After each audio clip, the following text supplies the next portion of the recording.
Hi, this is Tony Agnesi, and welcome to this edition of the Storytellers. This is episode number 10 of our third season.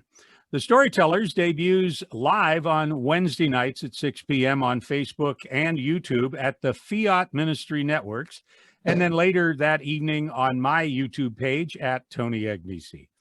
Each week on the program, we feature an inspirational guest who'll not only discuss his personal faith journey and the ministries that they share as authors and speakers and bloggers and radio, TV hosts. And tonight is no exception. My guest is Jim Sano. I've been looking forward to this interview since Jim and I became kind of Instagram friends, I think, over the years back last fall. His book is his first novel, and it's entitled The Father's Son. I'll see if I can frame this without getting reflections off the lighting here. And Jim grew up in an Italian-Irish family in Massachusetts. He's the husband and father of two daughters, a lifelong Catholic. He's a teacher, consultant, and a businessman. And he's got degrees from a million different places, but my favorite is Franciscan University right here in Steubenville, Ohio, that he's working on his master's degree at. And this is Jim's first novel, and it has received very early on the Catholic Writers Guild seal of approval for editorial integrity and faithfulness to Catholic teaching. Jim resides in the great state of Massachusetts. Jim Sano, welcome to the Storytellers. Hi, Tony. It's an honor to meet you. Like you said, we've kind of connected over social media, but never really talked almost in person here. So we're getting closer to meeting in person. So I appreciate being on the show. Well, I started into your book, and I think I told you right before we came on, I'm about 3/4 of the way through. I read the first half of it the first night, and I couldn't put it down. And, you know, there are so few books, in my opinion, that are Catholic in nature for men. There's a lot of books written for women, but this particular one really speaks to the heart of men. How did you come about wanting to really do something that talked about the male experience and faith? Yeah, so when I was younger, I always wanted to write a book, and I didn't necessarily have to have it published. It was just one of my dreams in life and everything. And then as I went along and my faith grew and I started seeing this need for people that are drifting away from the faith because no one's really explained it to them. There's lots of misconceptions out there. And while there are great resources that I've come to know through Catholic Answers Live and a lot of the great apologists and evangelists that are out there, you know, not a lot of people are seeking them out, you know, at the front end of the journey. And what I wanted to do was really follow your lead. And obviously Jesus taught stories through intriguing stories that were relatable. I mean, that's the way he taught the faith and truth. And it just struck me that if I could come up with a story that was intriguing, that got people's attention and they wanted to read through it, they wanted to follow this character's journey through to the end, from this, you know, from the brokenness that he had as a child to wholeness as an adult, that would be something that might draw some people in to read the story, and then along the way, weaving in the fullness of the Catholic faith was something that intrigued me as an interesting idea in a way, as an alternative way to kind of offer the faith. And, you know, as I started researching and learning more and more about my faith and seeing the beauty of it, what really struck me was that Jesus left us a faith that was not only relevant, but essential to living the life that God has planned for us. He's got this plan. We just have to trust it. And we tend to like to drift towards our own plan. So men tend to read nonfiction books, right? 85% of fiction books are read by women. So this story really follows the journey of someone that had a trauma when he was a young boy. And he's kind of coped with it by achievement and material success and the things, and it's had an effect on his relationships. And he happens upon someone unexpectedly and develops this friendship, and it's lost art of friendship, I think, especially for men, is something that can really help go on that journey with somebody. So I felt moved to do that. And then I got inspired along the way. And I think that was really the Holy Spirit guiding that story as it started to unfold. And I will have to tell you, the research was great. I loved learning it. And then I had to sit down to do the writing. And I said, okay, this is going to be painful. And it ended up being probably the most fun I've had in my life doing anything. And that was because I really felt like the Holy Spirit was guiding that process, just opening up new characters and the way the story went. So that was neat. And the male aspect of it just kind of came out. We've had book study groups and mostly attended by women, but the ones on The Father's Son is pretty 50-50 with men and women. And I've had great response from both men and women. But I think it's the men that says, I've never read a novel, or I just never read them, but this really grabbed me because it had both in there. Guys want to learn something when they read. And so this had the story to draw them in and make it relevant. And it had the content, I think, that I think they're looking for when they go through a book. They want to make sure that time was invested, it was worth their time. Well, one of the things that I enjoyed most about the book was as the story develops, you bring in some Catholic teachings, but I think you do it in such a way that it doesn't interfere with the story. It just complements the story as it moves forward. And a lot of life lessons learned through the course of following the main character of the book. You mentioned this idea of a lack of friends, and what I find, and I really would like to get your comments on this, Jim, is that a lot of guys, we have buddies in high school and we go off to college and we've got our pals, and then one by one we get married off and we go our separate ways. And for the most part, men are almost put in a position, or they put themselves in a position of going it alone, of doing it themselves. And many guys have these wounds that need healing, but they kind of lost their way in how to do it, and don't have other guys in their lives who hold them accountable and coach them along, or somebody that they can trust to share with. Do you find that to be the case? That just seems to be the type of guy that could benefit from reading The Father's Son. Yeah, I think so. I know from my own life, my vocation was, okay, I'm gonna, make sure I keep my faith first. My marriage was gonna be right up front as the next thing, because to me, relationships is what life's all about. And then being a father, and when you're doing that and you're working full time, some of the friendships you had, you're not fitting them in. I would play basketball, go out for beers afterwards with the guys, but you're not having those conversations where a lot of that stuff is going to come up. I've been fortunate to have some friends through work that we would go out for beer after work and have some of those conversations. And a friend of mine that, a very good friend of mine, because 17 years we worked together, and really started out, I don't want to hear anything about God, so don't bring it up, right? And so I wouldn't push it and everything, but it's become something that along the way, through trust, you could have those conversations about a lot of different things and start seeing different perspectives. And he actually ended up reading the book, and I thought he wasn't going to like it, and he loved it. He said it changed him in a way that was profound.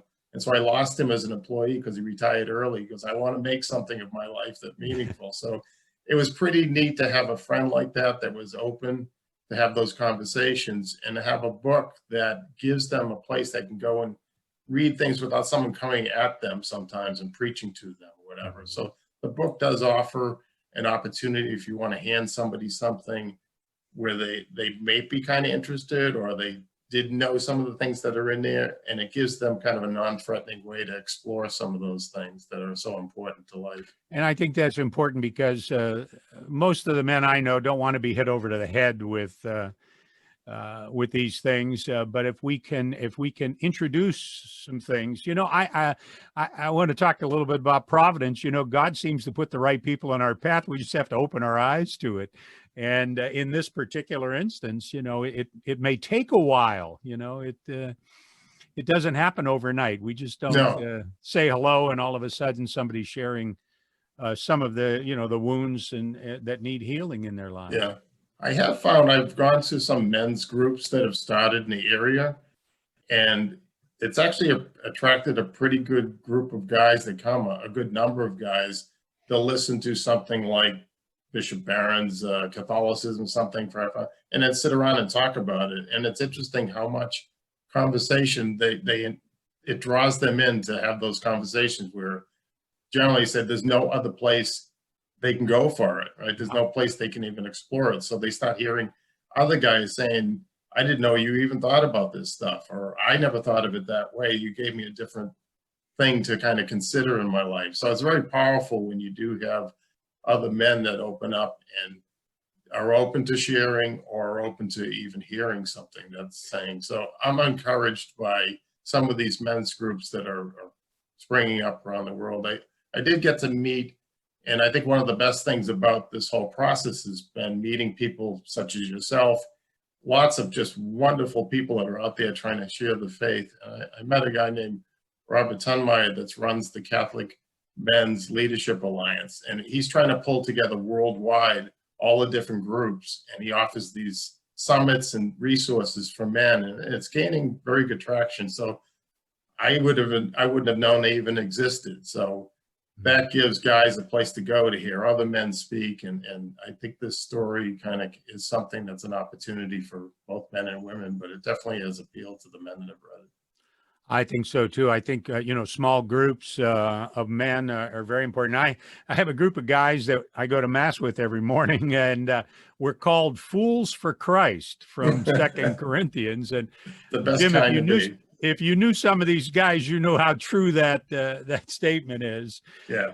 But it's an opportunity to get together and to, we talk football and we talk all the normal things, but also an ability to share our faith.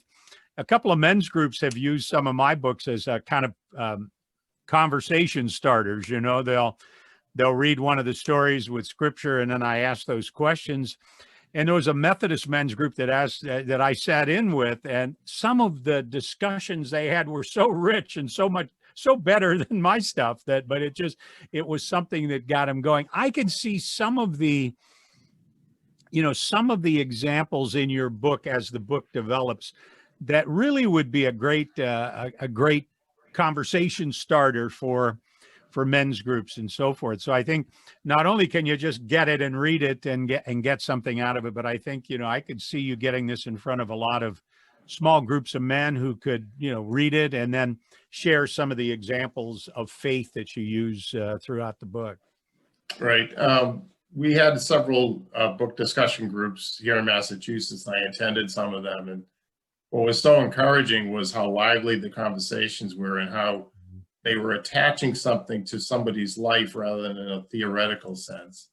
And what I noticed was that, my wife has run a number of Bible study groups that have turned people on. And once you see them, the light come on, and the thirst they have for learning the faith, it's amazing. So I was seeing some of that in this book discussion group. I've reached out to different archdioceses around the country. There's one 10-week program on. I was surprised that they were willing to spend that much time on it. A 10-week program on a discussion group on the Father's Son that they're going through right now, and I'm going to attend the last one. So it's really encouraging to see, both men and women enjoying the conversation that comes out of looking at this story as it unravels. Jim Sano is my guest. The book we're talking about is his novel, The Father's Son. And it's a fantastic story that I think women enjoy reading it as well. But this is a story that I think a lot of men would really enjoy. Jim, the statistics that I see from Barna and Pew and others that, we don't have the men in the pews that we once did. Sometimes I'll go to mass and it just seems like it's 70, 80% women. And we're losing the younger people as well, young guys in their 30s. Many of them are calling themselves nun when asked what their religious affiliation is. And you wonder out loud, how can people like yourself and others, myself, how do we reach some of these guys? Do we reach them at the gym with basketball, or do we, how do we get that initial confidence where they trust us enough to be open to the evangelization, even as mild as it might be? Yeah, it might be one of the biggest challenges going on today. Certainly at work, there's plenty of people from early 20s on to retirement age that are in the mix there, that can see your example, just how you live, what your character's like. If you make it attractive to them, you seem to be joyful and up most of the time. You treat people with a certain respect. If there's something attractive about it, they may want to find out more about you, and that's one way at least they can be aware that there are people out there that still do care about the faith and practice it. I've had a few people that have gotten back to me, and one guy from Ireland and they were both 28 years old and had read the book and wrote a very moving, review of the book, and said, this main character in The Fatherless Son is close to 40s when he's kind of making this journey that he's on. And he's saying taking stock in life is something that he has started thinking about, and that the book kind of nudged him to start earlier than the character in the book. So to see someone in their late 20s kind of that had drifted away from the faith, looking at possibly coming back and having a story that kind of helps them on that journey to keep coming in this direction, as we're moving. So hopefully the book offers that resource. Work is a place to do it. When I played basketball, you'd have people at all kinds of ages. So there's tiny opportunities here and there to be involved, I think, with them. But hopefully through our kids, we light candles to get out there too. So yeah, amen. That I want to, gosh, it looks like you're a joyful guy. I'd like to have some of that for myself. One of the things that I see tie together, Jim, and I'd love to get your opinion on this, is we have 40 million kids in the United States with no father or father figure in the household, and in the African American community, it's close to 80%, and it's going to be over half of all kids growing up without a father figure in just a couple of generations, and the lack of somebody to model, the lack of somebody that you can, I want to be like dad, to me is probably at the root of a lot of the problems we're having in society today. What's your spin on that?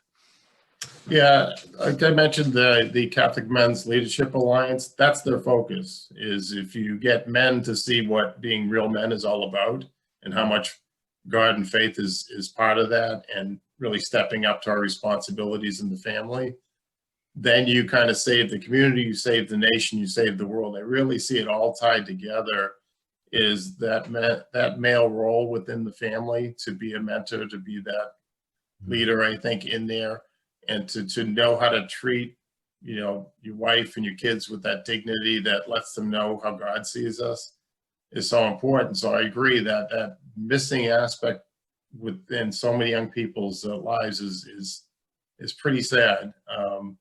As you know, as you're reading The Fatherless Son, that's one of the main parts in this is his journey in terms of what his role is. What's a real man all about? And it looks very different than what the world tells us. Yeah. So giving that kind of witness and seeing how it impacts the person as they start to see that, I think, was a critical aspect of something I tried to get across in this story.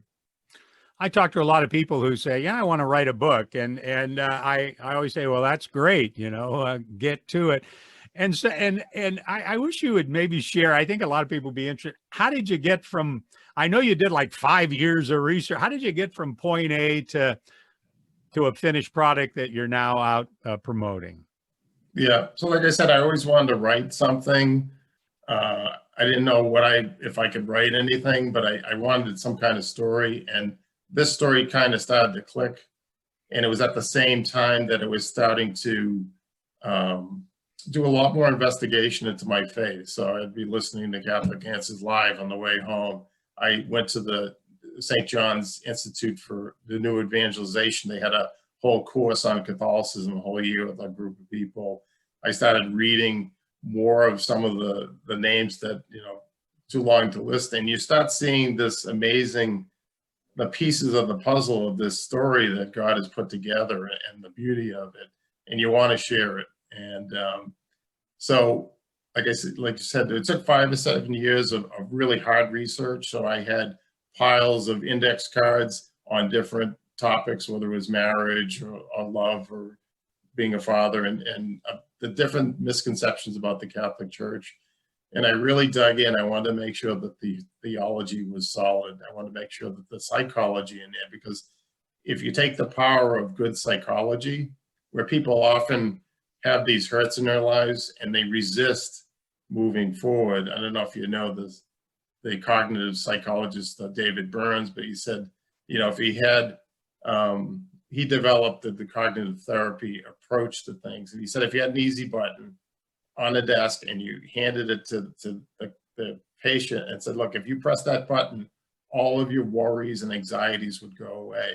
Very few people would press that button because of the resistance of feeling like, you know, I want to pull back from that. I don't want to kind of dive through it. So we have this sense of avoidance and different things that cause us to back off and not go through it. So this character has to push through a lot of these hurts and pains to get to the truth.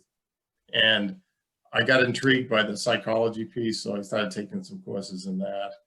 And I started, like I said, I did all that research and I sat down to do the writing, and it took about 7 months to write the story, and it was just great fun doing it. And it took another 3 years to edit it. So that's the painful part of it, to try to find a publisher, obviously, and also the editing process to get it. When I finished the book, it was 750 pages long, and I didn't want to touch it, but now it's about half, you know, less than half that size. And it's just a better book when you have mentors and good editors and people in the process. So my wife has gone through the pains of many edits of taking my Lynn English out of it and kind of getting it into a much more readable form, and then some professional editors to really bring it home. And I had a lot of beta readers. So it was a process to get to the end, and I felt really good about all the changes that were made along the way. So luckily I had a publisher that wanted to work with me to get the book out that I wanted out there, rather than them trying to change everything to make it something that might make more money or whatever. So I know that when I did my first book, Jim, the editor called me on the phone and said, I'm sending you back the edit. I bled all over your book. There's more red ink than black, and it's kind of humbling, you know, when you go through it, and then you go through a couple of edits like that, and you kind of get it to where it. And boy, I got a lot of bad English in mine as well. That fifth grade level of writing that I do, but. Yeah, it's a process, and you know, a lot of people talk about it. Very few people actually get started doing it. Tell me about what's coming up. I see you got another project in the works. Yeah, so for some reason, a story started coming up as I was writing it. So I've actually written 7 manuscripts. I've got the second book coming out on December 8th.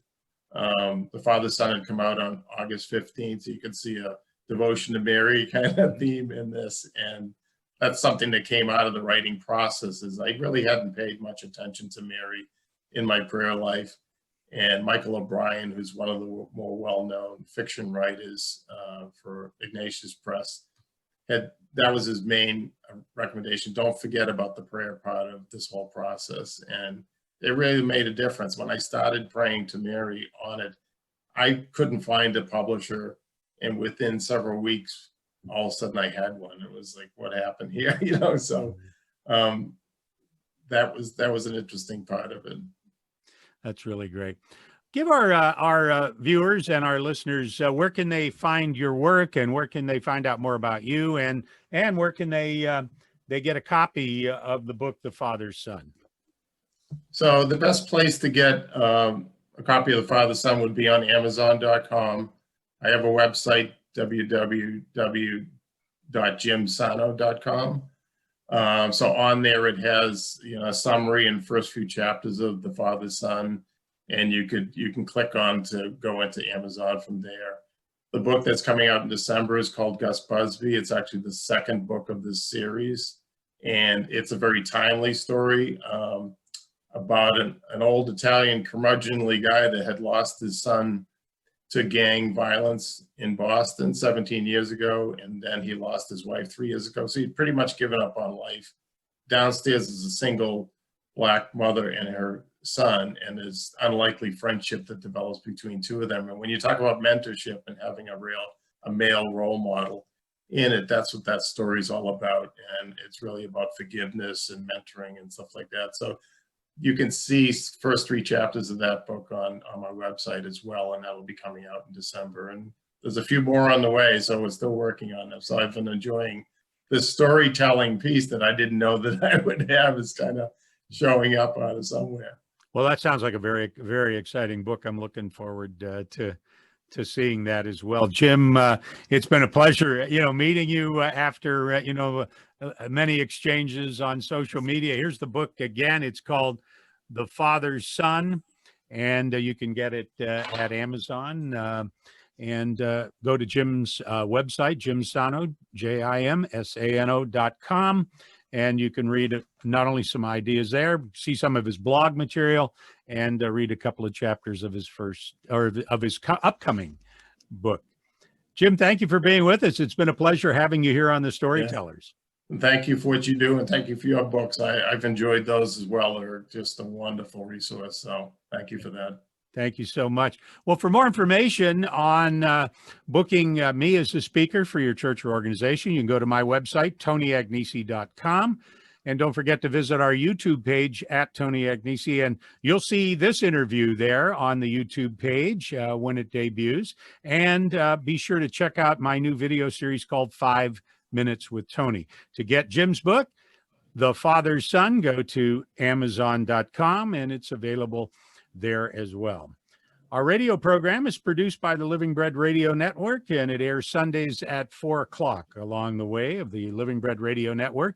And then immediately following that airing at 4:30, it's available at the storytellersradio.com, and later that week at the Catholic podcasting site, breadboxmedia.com. It's available where all your podcasts are as well. This is Tony Agnesi. We'll see you next week for another episode of The Storytellers.